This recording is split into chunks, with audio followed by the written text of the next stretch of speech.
Hi, sixth grade. We are here today to read and start Harriett Tubman, day 1, page 1 through 17. So let's begin. Page 1, the quarter.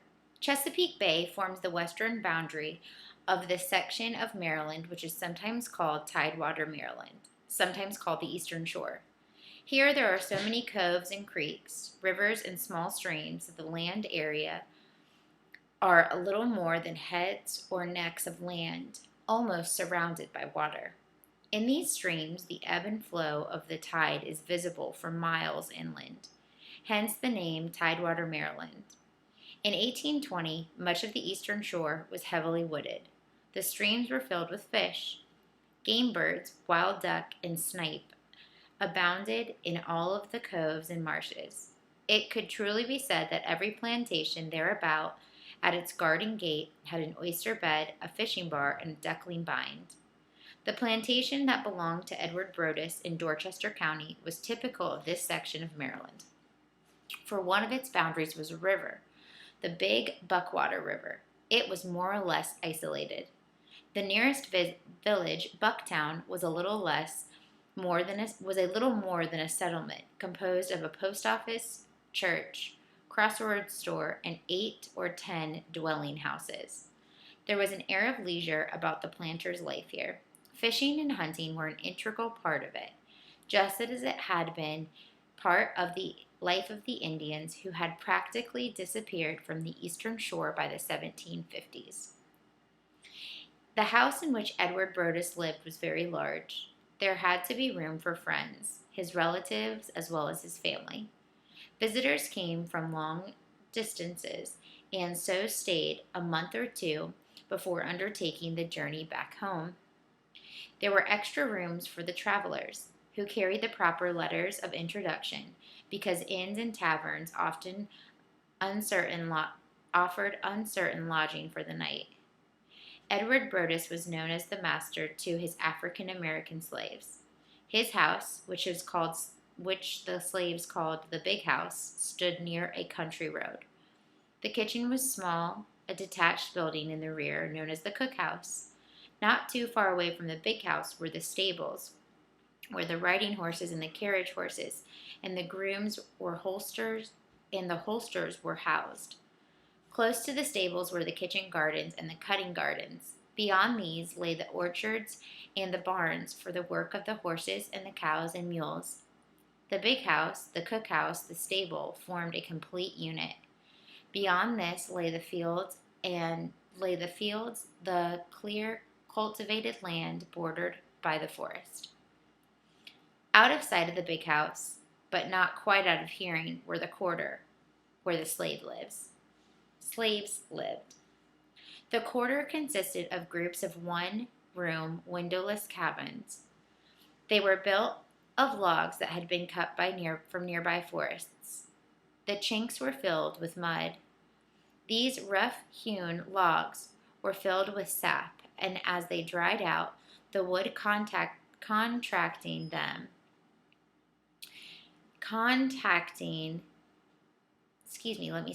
These rough-hewn logs were filled with sap, and as they dried out, the wood contracting and expanding with changes in temperature. The roof sagged, the walls buckled.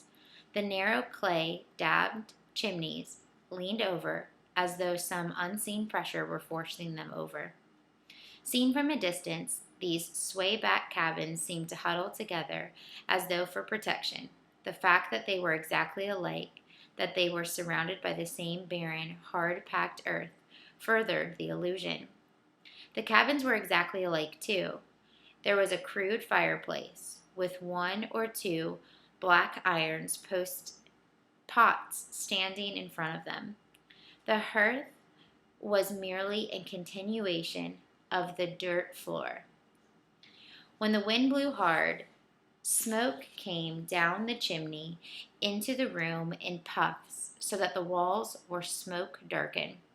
Even in the summer, there was a characteristic smoky smell in the cabin. The fireplace not only provided heat in the winter, it was a source of light, and it was used for cooking. Piles of old worn-out blankets served as beds. There were no chairs, So the occupants of the cabin either squatted in front of the fire or sat on the floor. In the middle of the dirt floor, there was a large, fairly deep hole, covered over with loose boards. This was the potato hole, where sweet potatoes were stored in the winter to protect them from frost. Harriet Green, who was usually called Old Rit, and her husband, Benjamin Ross, both slaves, lived in one of these windowless caverns in the quarter on the Brodus plantation. They had several children, some of whom still lived with them. Their older children were hired out by the master, Edward Brodus, to farmers who needed slave labor but could not afford to buy slaves. In 1820, Old Rit had another baby. There was no record made of the date of birth of this child, because neither Old Rit nor her husband Ben could read or write. Like most people who live close to the land and who have neither clock nor calendar, they measured by time of the sun, dividing it roughly into sun up, sun high, sundown. The year was not divided by months, but by seasons, and it was separated into seed time, cotton blossom, harvest, and Christmas. One year was distinguished from another by its happenings, its big, memorable occurrences: the year of the big storm, the year of the early frost, or the long drought, the year of the old master died, and the year the young master was born. Old Rit and Ben decided that they would call this new baby Araminta, a name that would most likely be shortened to Minta or Minty. This would be her basket name or pet name and would be used until she grew older. They would call her Harriet, and that year would be separated from the others by referring to it as the year that Minty was born. News, good or bad, traveled swiftly through the quarter, and all the slaves knew Old Rit had another baby. That night they left their own cabins, moving like shadows, pausing now and then to listen, always expecting to hear the sound of hoofbeats, loud and furious along the road, a sound that meant patrollers were hunting another runaway. Only they added an extra syllable to the word, making it patter-roller. Then, moving quietly and quickly, they slipped inside Ben's cabin to look at the new baby. They arrived in groups, 2 or 3 at a time, and stood looking down at the baby. It was a girl. They already knew that, but they asked whether it was a boy or girl, out of politeness, and asked what her name would be, although they knew that too. Girls were not worth much, and Old Rit had already a passel of children, but they did not say this. They suggested tactfully that Old Rit had better see to it that this new baby girl was trained as a cook or a weaver or a seamstress. Perhaps she could take care of children and be a child's nurse. That way she would never become a common field hand. They admired the baby, briefly. They asked after her mother's health and then lingered on, squatting in front of the open fire, talking. The talk around the fire was about the new overseer, about the corn crop, about the weather. But it ended with the subject of freedom, just as it always did. The bold ones, young, strong, said freedom lay to the north, and one could obtain it if one could get there. A hush fell over the cabin. An uneasiness entered the room. It seemed to reach the sleeping children, huddled on the old blankets in the corner, for they stirred in their sleep. They were all silent for a moment, remembering ragged, half-starved runaways that they had seen brought back in chains, branded with an R, on their ears cropped, remembering how they had seen them whipped and sent south with the chain gang. Then another of slaves, squatted by the fire, broke the silence, had used a long word, manumission. It was a word the master used. It was a promise that had been made to all of them. If they were faithful and hard-working, the master would set them free. Manu met them when he died. Someone pointed out that such things did and could happen. There were free African Americans living in their own cabins on the edge of the woods, not far away from the plantation. Because these people were free, their children were born free. This was said to This was said with a covert glance at the tiny new baby, Minta or Minty, who lay close by old Rit's side in a corner of the cabin. One of the sad, dispirited slaves said that freedom lay only in death. The bold ones said that this was not true. They said that you could run away, get to the north to be free, and slaves were disappearing all the time from the nearby farms and plantations. True, some of them were caught, brought back, and sold south, but many of them were not. Quite often, the masters and the overseers came back without the runaways. They said that they had sold them, but this was not necessarily true. Some of them young, surely some of those young prime field hands, glossy-skinned, supple-jointed, surely some of those young men must have reached the north.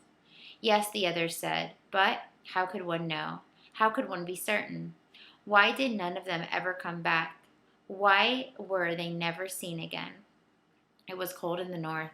Perhaps they died along the way, died of cold and hunger. Who could possibly know? Then uncertainty and uneasiness filled the cabin again. More and more slaves were disappearing. Edward Brodus, the master, was selling them off. And each time the trader came to Maryland, came to Cambridge, the master sold another group of slaves. And nowadays it seemed as though he were raising slaves just to sell them, breeding them just like they were farmers bred cow or sheep. They were doing the same thing on the other plantations in Dorchester County, the Stewart plantation and the Ross plantation. They were all selling slaves. Things were not going well with the masters, and they needed money. The Georgia trader paid high prices, and if the masters were in debt, or a crop had failed, or they had been gambling heavily and losing, they sold off another lot of slaves. When the slaves learned that they were going to be sold, they ran away. They always knew what the decision had been to what the decision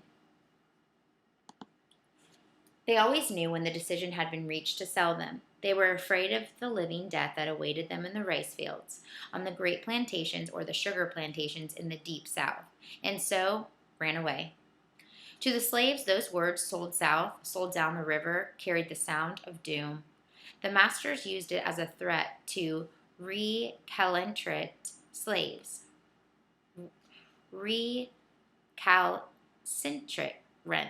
Slaves.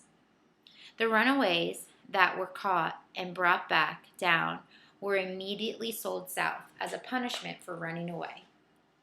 Thus, the actions on both sides was like a circle that went around and around, never ending. The master kept selling slaves because he needed money. The slaves, learning that they were about to be sold, would run away.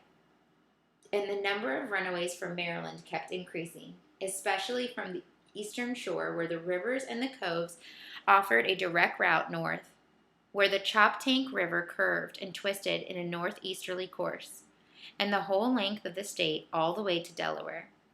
That night in the quarter, one of the bold young slaves said if he could get a hold of a boat, and there were boats everywhere, rowboats, gunning skiffs, punts, because almost every plantation was near a cove or a creek or an inlet. One could get away. This whispering about freedom, about runaways, about manumission went on every night in windowless caverns all across the South. Slaves everywhere knew what was happening in Washington, Boston, and New York, Norfolk, Baltimore. If it dealt with the subject of slavery, they knew it sometimes before the masters heard about it. The close communication, the rapid exchange of information among the slaves troubled the disturbed masters. They said, half in joke and half seriously, that news seemed to travel down the wind, or else it was pulsed along from the plantation to plantation, traveling over the tangle of grapevines and honeysuckle that grew in the woods.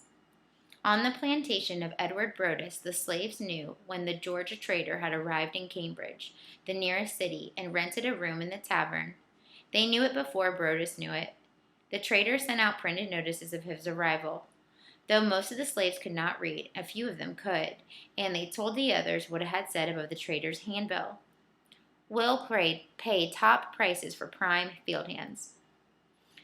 On the night that Harriet, who would be known as Araminta or Minty or Minta, Ross was born, those were the words on the handbill, were ever present in the minds of the slaves gathered in Old Rit's cabin. Before they said good night, they looked at the baby again, and someone said quietly, "Best thing to do is to make sure she works in the big house, sews or cooks or weaves, and maybe be a nurse." Old Rit drew the baby closer to her side, thinking, field hand, hot sun, and long rows of cotton, the overseer's whip. Minty would never be a field hand if she had anything to do with it. Then the slaves slipped out of the cabin as quietly as they entered it, one at a time, bare feet making no sound at all, on the hard, smooth ground outside. So this author does something at the end where all the italics give historical context for the narrative story. In the same year, 1820, the year of the Missouri Compromise, Thomas Garrett and his wife Sarah, both Quakers, moved from Darby, Pennsylvania to Wilmington, Delaware. Both of these people, years later, know and admire Harriet Ross, though they would know her by a different name. That year, John Brown, who was 20 years old, married the widow Lusk, a short, plain-looking woman. He was in the tanning business in Hudson, Ohio at the time of his marriage. Years later, he too would know and admire Harriet Ross. Page 12, The First Years, Chapter 2. Like all the other babies in the quarter, Harriet Ross cut her first teeth on a piece of pork rind. The rind was tied to a string, and the string hung around her neck. She learned to walk on hard-packed earth outside the cabin, getting up, falling down, getting up again, a small naked creature who answered to the name of Minta or Minty. When she finally mastered the skill of walking, she began playing with other children. All the little ones, too young to run errands, were placed under the care of a woman, so she could no longer work. She was a fierce-looking old woman, head wrapped in a white bandana, which she called a head rag. She sat crouched over on the doorstep of her cabin, sucking on an empty clay pipe. Though she was very old, she could switch a small child with vigor, using a tough young shoot from a black gum tree to enforce obedience. She never let children out of her sight, warning them of the creek where they might drown and cautioning them of the nearby woods where they might get lost, shooing them out of the cabins lest they burn themselves in the hot ashes in the fireplace. The children were afraid of her, and she was toothless, and she mumbled when she talked. The skin on her face was creased by 1,000 wrinkles. When she was in good humor, she told them stories about what she called the Middle Passage. The mumbling old voice evoked a clank of chains, the hoar of thirst, the black smell of death, and below the deck in the hold of the slave ship. The children were too young to understand the meaning of the stories, and yet they were frightened, standing motionless, listening to her and shivering even if the sun was hot. The mothers of these children worked in the fields, and a few of them, like old Rit, worked in and around the big house. Because the mothers were not at home, a family rarely ate together all the time. The grown-ups ate from the skillet or the black iron pot in which the food was cooked. Some of them ate from tiny tin plates, balancing them on their knees, eating for the most part with their hands. The children were fed in a haphazard fashion, a bit of cornbread here, a scrap of pork there. Occasionally they received a cup of milk, sometimes potatoes. When they were given cornmeal mush, it was poured into a large tray or trough. In winter, the trough was placed onto a floor of the cookhouse, and in summer it was put outdoors on the ground. The small children came running from all directions with oyster shells or pieces of shingle to scoop up the mush, and they swarmed around the trough of mush like so many pigs. Harriet, like the rest of the children, learned quickly that he who ate the fastest got the most food. Yet they were always a little hungry, not starving, but with an emptiness inside that was never quite assuaged. She learned other things too. On winter days when the sun shone, she played on the south side of the cabin where it was warmer, and on the cold rainy days she huddled in a corner of the big chimney in the cookhouse, watching the constant stirring of the big iron pots. In the summer, when the sun was blistering hot, she stayed on the north side of the cabin because it was cooler there. And when Harriet was 2 years old, the whispering about freedom increased. In the quarter, at night, some of the slaves gathered together in the cabin that belonged to Ben, her father, and talked. It could hardly be called talking. It was a conversation carried on under the breath, so it was almost no sound at all.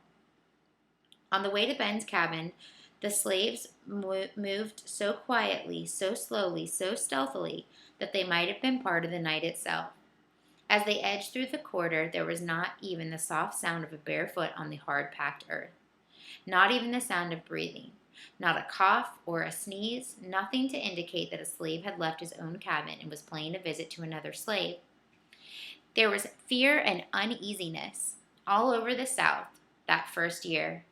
Fear on both sides. The masters were afraid of the slaves, and the slaves were afraid of the masters.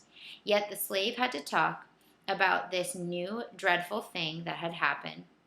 Word of it seemed to be been carried by the wind and pushed along over the grapevines from Charleston, South Carolina, to Wilmington, Delaware, and on down the eastern shore of Maryland, down to Alabama, Mississippi, Louisiana.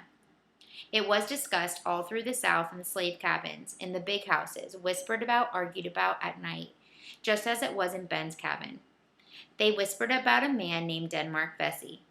At first, they had only been bits of information about him, scraps of the story, and they slowly pieced it all together, until they knew as much about him as the men who tried to execute him.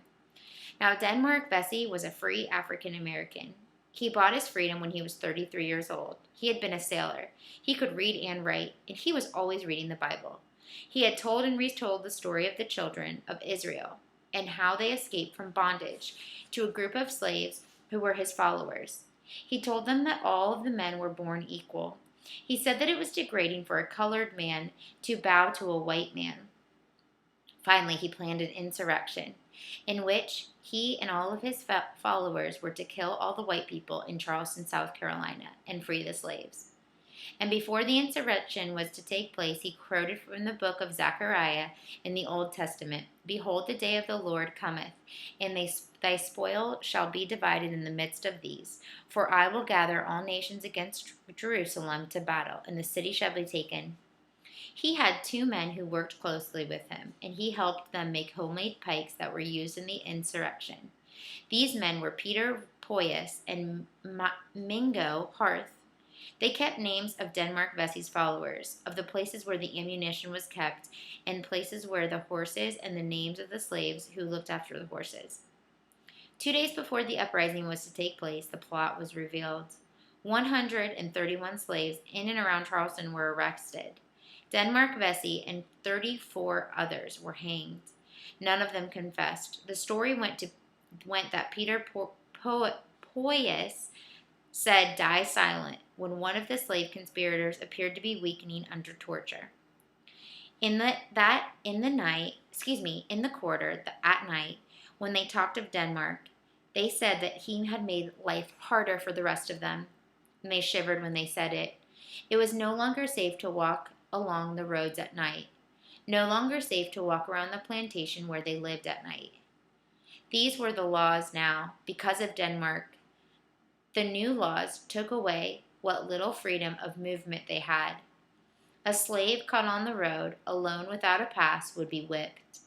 Not by an overseer or the master, but by any white man who happened to see him. They were not supposed to talk to each other either. 2 slaves, standing talking, would be whipped. They might be plotting servile insurrection, those long, hard words that meant death to the master, death to the slave too. They had to be careful which songs they sang. They could no longer sing the fiery song, sound of thunder, in the chorus. "Go down, Moses, way down in Egypt's land, tell old Pharaoh, let my people go." Night after night, they slipped into each other's cabins and talked of the man Denmark Vesey, of freedom, of the children of Israel, and how they were led out of bondage. Inevitably, someone had repeated the verse from Zechariah that Denmark had quoted, "Behold, the day of the Lord cometh, and the city shall be taken."